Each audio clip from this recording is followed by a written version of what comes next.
it when we were back there talking about viruses. But yes, fecal-oral route is a very, very common way of being infected with both viruses and bacteria, just to let you all know.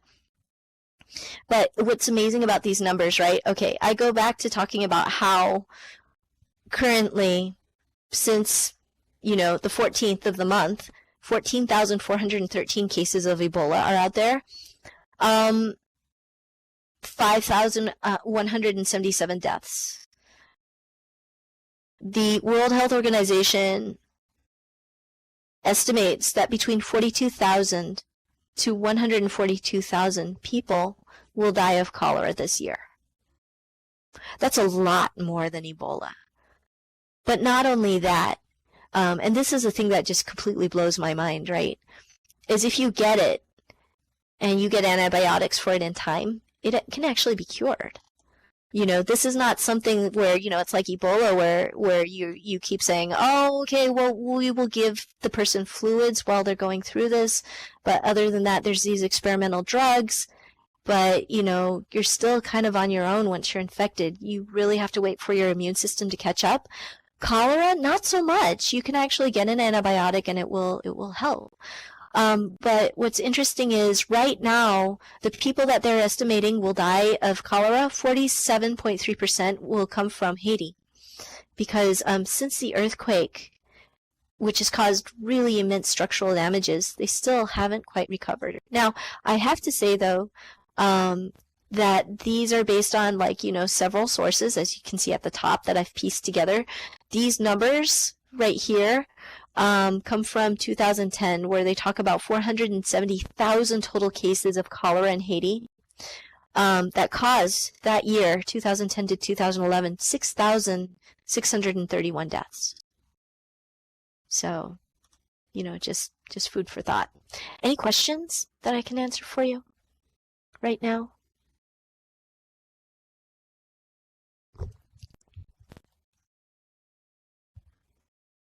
Okay, I'm going to keep going. I hope nobody fell asleep, and I apologize if I'm boring. I just find this stuff really interesting. Typhus. Last week, Explorer talked about the concentration camps in Bergen-Belsen. And I bring this up because typhus is actually a lesser-known disease. And it is not to be, and that's why I listed it, mistaken for typhoid fever. But typhus is actually really, really big, and it killed a lot of people in concentration camps. And the reason why is because it tends to be spread by lice, body lice, when people live in unsanitary conditions, in crowded conditions. Body lice was rampant, and along with body lice was typhus. It killed approximately 3 million people between, there is a window that is in my way, 1918 and 1922. It was rampant in World War II, in the Nazi concentration camps, POW camps. You still can get typhus now in places where it's just unclean and unsanitary. So, yeah, a little note there. Typhoid fever is caused by salmonella. Okay, so typhus is caused by, and you can pronounce this, Rickettsia prowazekii, I think. I usually just call it Rickettsia, so please forgive me if you missed that. Typhoid fever, salmonella, is caused by salmonella. It's a form of salmonella. Currently now, there's about 5,700 cases annually, and it affects about 21.5 million people globally. I bring it up too because I don't know if a lot of people know the story of Typhoid Mary.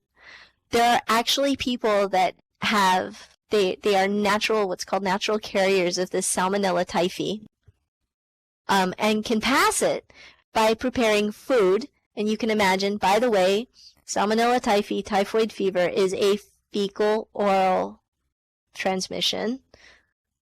Typhoid Mary was a cook, and she gave it to 50 people. And I'm going to just let you fill in the blanks as to how she might have given this to people as a cook. But her story, and this is before She actually, this is actually before she, antibiotics, which is really unfortunate. She loved to cook. And the problem was that every time she cooked, she'd make people sick. So they sent her to this place called North Brother Island for about 3 years. And they said, we will let you off the island if you promise to never cook for anybody again. And the story goes, and I'm not sure how much of this is true or false, but it is true. She started cooking for people again, and she was sent back for her famous peach cobbler, which apparently she really loved to make for people, and people really loved to eat. But she wasn't allowed to do that because she was a natural carrier. She would always give you typhoid fever, and I guess she also never washed her hands. But in any case, they sent her back to North Brother Island for the rest of her life. So that's why Typhoid Mary is so popular. Tuberculosis. Tuberculosis is one of those quiet epidemics that you never know about, like you never hear about, but it's one of those that just blows your mind when you actually look at the numbers. 9,582 cases in the United States every year, about. In 2013, 9 million were infected, and it caused 1.5 million deaths. Again, tuberculosis is curable. You can take an antibiotic for it. The problem is that you have to take the antibiotic for a long time, and you're not supposed to drink alcohol while you're taking it. And so a lot of people, as soon as they start feeling better, stop taking the antibiotic. And that's very problematic. And I was going to explain this in this slide here. Any questions that I can answer for you so far about that?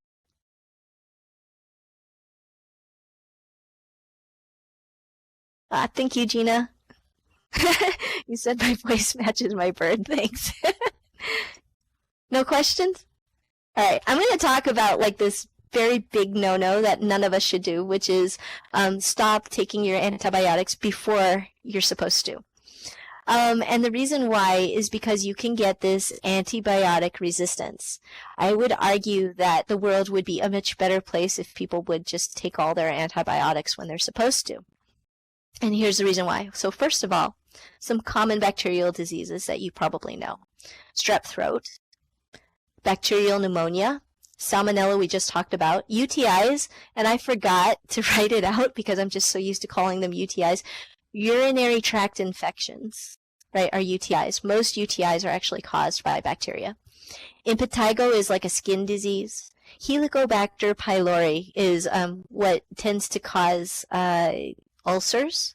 And then you've got your, normal everyday anthrax, right, which is a very, it's almost like your bioweapon of choice there.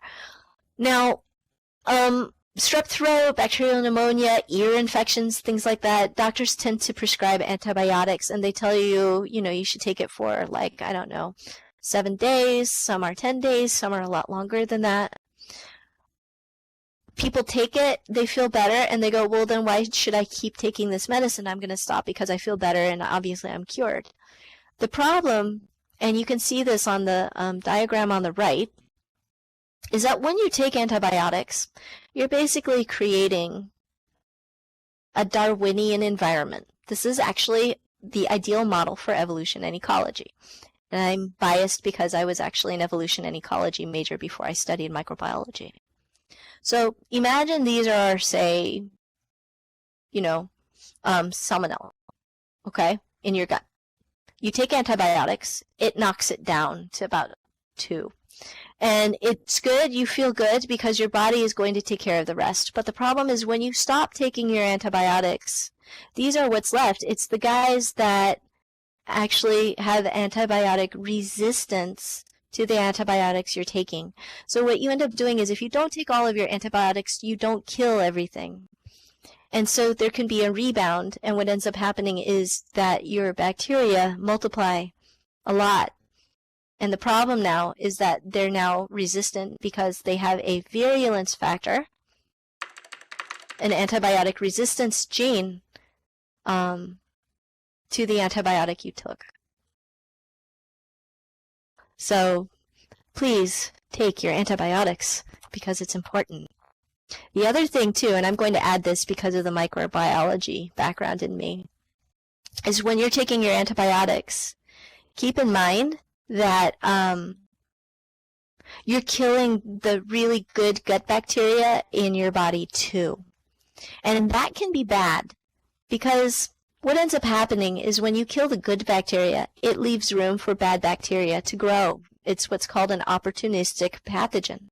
So when you are taking antibiotics, it's really important to take what's called a probiotic at the same time. And you can take them, you can actually buy them at the drugstore. They're called probiotics. They're like in the vitamin section.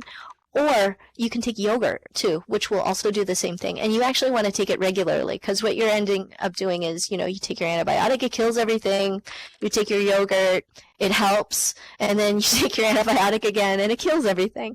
So it's important to, especially when you're taking antibiotics, to take something else with it because you can end up getting something what's called C. difficile. And C. difficile is not something you want to have. It is a natural gut bacteria. But the problem when you take antibiotics is it can actually become antibiotic resistant. Now, I really simplified this story, okay? Very much so. But, and maybe I shouldn't have. Here's the problem with this selection with the antibiotics. You take your penicillin and it knocks down the bacterium and then you stop. Well, you still have certain bacteria that are still around that are resistant to this penicillin. There is this scary thing called conjugation. And I didn't write this down because I didn't think I should put it in, but now that I think about it, it might actually be an interesting thing. I can't spell it, J-U-G-A-T-I-O-N, conjugation. And certain bacteria can actually pass their genes to other bacteria. I'm not going to get really into it, but it's almost like primordial sex, except there's no recombination. It's kind of like saying, hey, you have an antibiotic resistance gene to penicillin. Can I have a copy of that? And so your C. difficile in some ways actually can be antibiotic resistant because they pick up antibiotic resistance genes from other bacterium and multiply. And then they cause really awful, nasty things like irritable bowel syndrome, diarrhea, very bad muscle cramping, and death. Death is terrible. But they're also very, very resistant to other antibiotics. Again, this is the reason why Blue keeps saying, take your full spectrum of antibiotics. When antibiotics don't kill the C. difficile because it's opportunistic, right? There's nothing there, so it's growing. The only other treatment that I'm aware of is, and I don't even know what it's called, they end up taking poop pills. You actually have to take fecal matter. Usually they spin it down from somebody else, put it in a frozen pill, freeze it, and make you take it. You have to take poop to reseed your gut. That usually works, actually. It's starting to be a more common procedure, but there is a lot of controversy behind that too. Fecal implants, thank you. Fecal implants, thank you, Stephen, can be taken in the other end. So, yes. Yes. I won't read that out loud, Truth, but you are exactly right. But if it comes to life and death, I would do it. I won't get you wrong. That's it, yes. Oh gosh, the puns. All right, so prevention and treatment. So I'm going to take a quick pause here before I go into protozoans to talk about prevention and treatment. Food preparation. I know a lot of people hear about this, but I'm going to just reiterate it. Cooking meats at their correct temperature. Do you see up here I have reference number 24, which I strongly suggest everybody should look up and just bookmark it because it's very helpful. Unless you're like me who after studying pathogenic bacteriology, keeps bleach bottles and separate cutting boards and food thermometers everywhere because I'm paranoid about this stuff. Stay away from raw hamburger, please. EHEC that I talked about before, that E. coli, it only takes 10 to make you sick. And it's the symptoms of that are really nasty. Bloody diarrhea is one of them. And then like we said before, you can get organ failure just because you want to have a bloody hamburger. I'm not sure if that's worth it. So you should be cooking your hamburger to a minimum temperature of 160 degrees Fahrenheit. Blue, how do I know that it's 160 degrees Fahrenheit? The juice runs clear is one way. However, if you're like me, who's a little obsessive compulsive, I have a food thermometer. I push it in the middle of the meat, and when it reads 160, I know it's safe. Poultry is 165, so it's a little bit higher.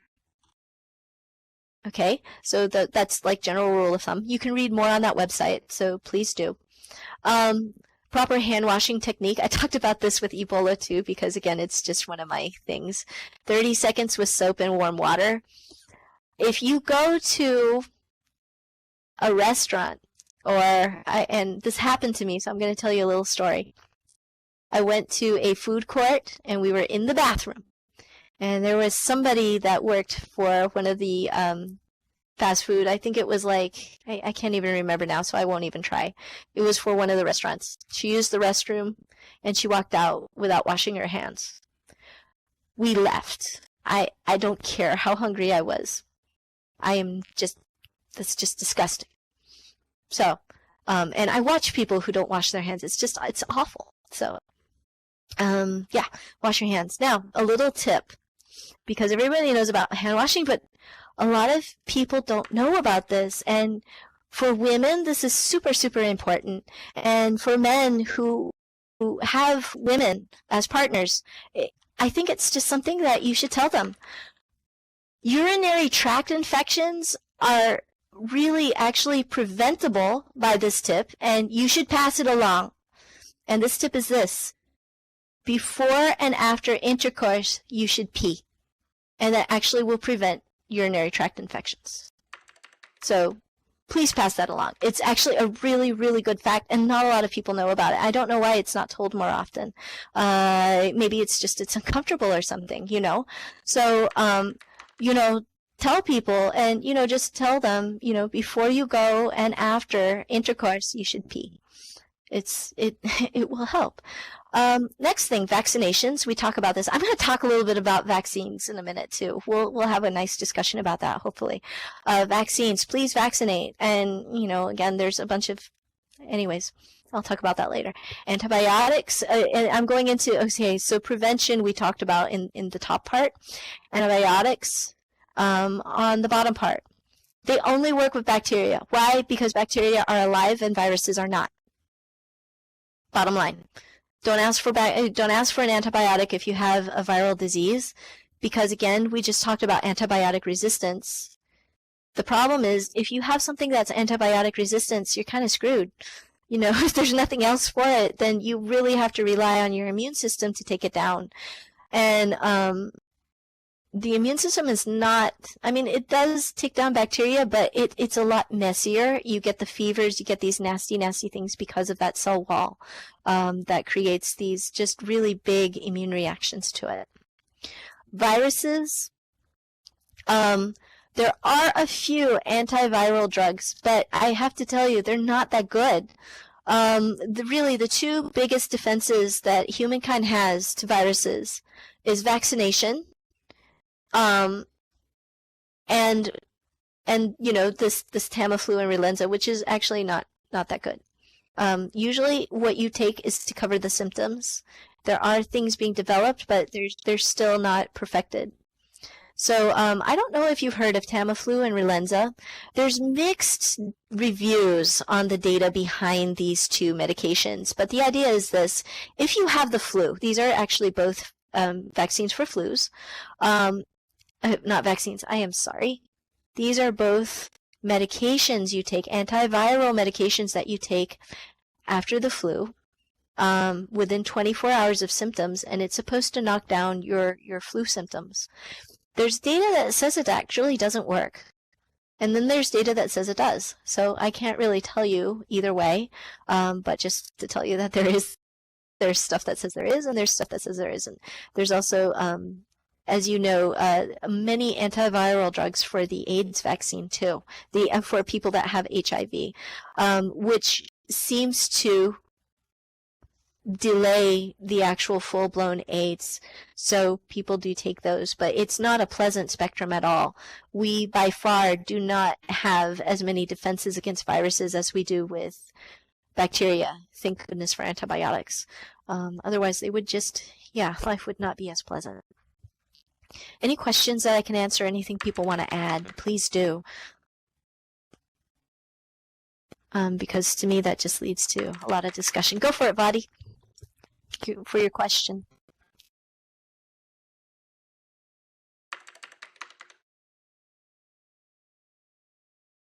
Oh, and I forgot to, obviously, I forgot to put this on here. I can't believe I did. Protected sex. Right, there's so many different UTIs, not UTIs, sexually transmitted diseases out there, STDs, too many abbreviations for me today. Many STDs out there that can be preventable if you just use protection, including pregnancy for some people that consider that an STD, which I don't, but I'm just saying. It prevents a lot of things, and bacterial infections are one of them. Okay, so Vadi asked, a vaccination makes the body create antibodies, right? Yes, actually, I'm really simplifying here. Yes, they create antibodies, but also what they do is what's called priming the cells, your immune system cells. When your body is exposed to a virus, it creates what's called a memory, so that if it encounters that virus again, the reaction to it is incredible. It's incredible. It gets knocked down before you can blink. If it's never seen the virus before, then it takes a lot longer, several days before your immune system kicks in. In fact, usually the symptoms of whatever sickness it is actually your body defending. Do I need to relog? Okay, so where was I?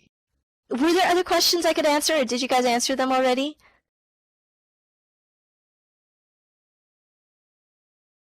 Okay, so Vadi asked, someone else asked something first, actually. I'm sorry. Oh, Clint, let's see. Are you going to talk about the behavior changes brought on by bacterial pathogens, or is that another talk? You know what? I was going to talk a little bit about toxoplasmosis. But that's probably the extent of it for this one. So yeah. But yes, there are. And in fact, there's a lot of even cultural changes too, in response to some of these things. But no, I was not going to talk about it in this one. But that's a good question. Let's see. Okay, so Vadi does a vaccination have a very similar structure to the thing it prepares the body for in order to create memory? Or yes, it does. It most definitely does. Usually a vaccine is either attenuated virus, which means you take a virus and you weaken it to the point where it can't hurt you anymore, or it's bits of the protein coat so that your body can recognize it. Let's see, Victoria, let's see, you say here, does nutrition have any place in this? A little bit. When we talk about immunocompromised people that, for instance, don't have enough nutrition or they're pregnant, elderly people, or certain conditions, like if somebody has HIV, their immune system is just not reactive enough, they are more susceptible to some of these viruses and viruses and bacteria than others. So yes. Other questions I can answer before I go on? Okay, I'm going to talk very briefly about secondary infections. And, these I find interesting. It's so funny. I start with the lecture with like certain things, and then I just keep adding to them. So, because I think, well, maybe they'll like this too. So secondary infections. And part of it is because, it's almost like I know, but I don't think it's common knowledge. Flu to pneumonia is a very common one. A lot of times people don't die from flu. They actually die from the pneumonia that comes in because of the flu.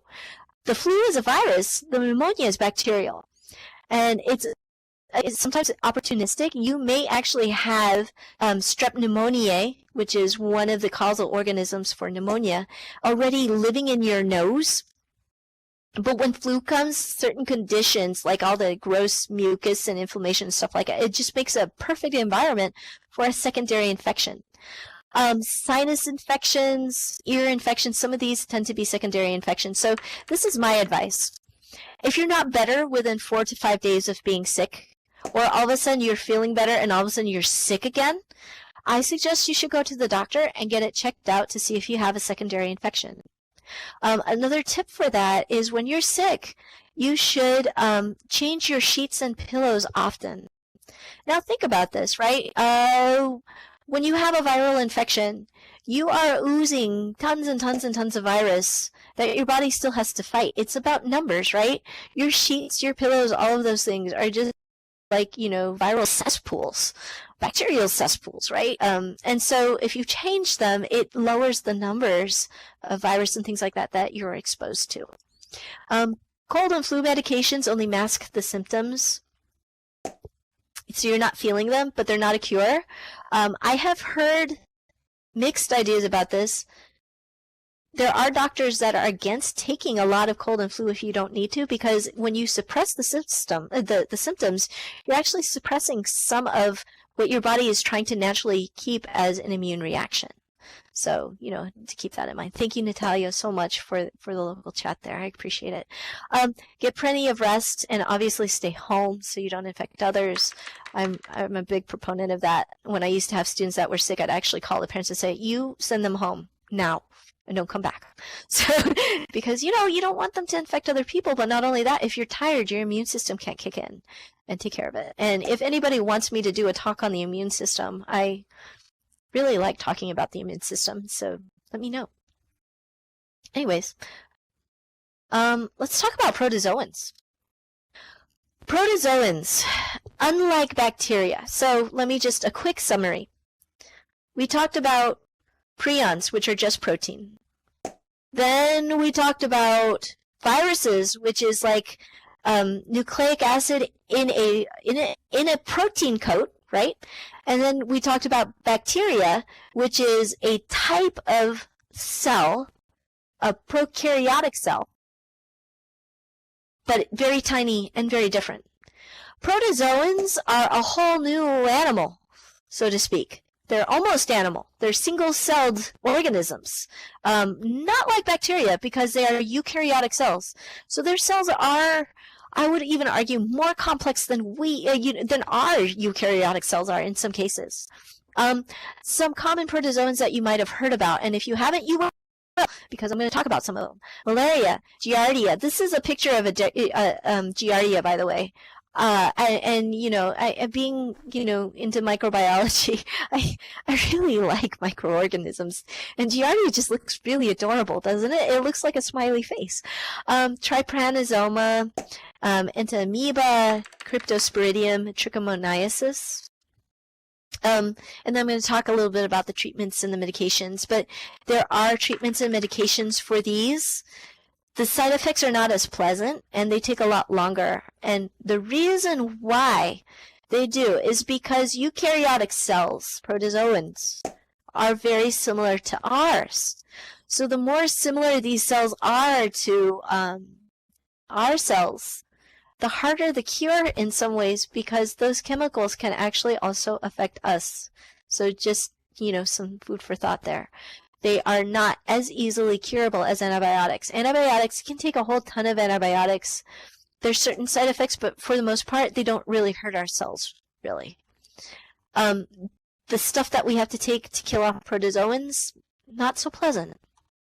So, Thickbrick showed me this picture. I love this picture. Do you see it? It's made out of mosquitoes in the shape of Hitler, because the argument there is malaria is more deadly than some of our famous I can't even think of the word right now. I'm sorry, people. But malaria is a really, yes, thank you, mass murder. Malaria is a very bad killer globally, and I'll tell you about it. So you can see some of the sources. It's caused by Plasmodium falciparum and Plasmodium vivax. Falciparum is the more deadlier form. This is the mind-blowing statistic to me. It affects nearly 200 million people a year, okay? A year. And it kills approximately 627,000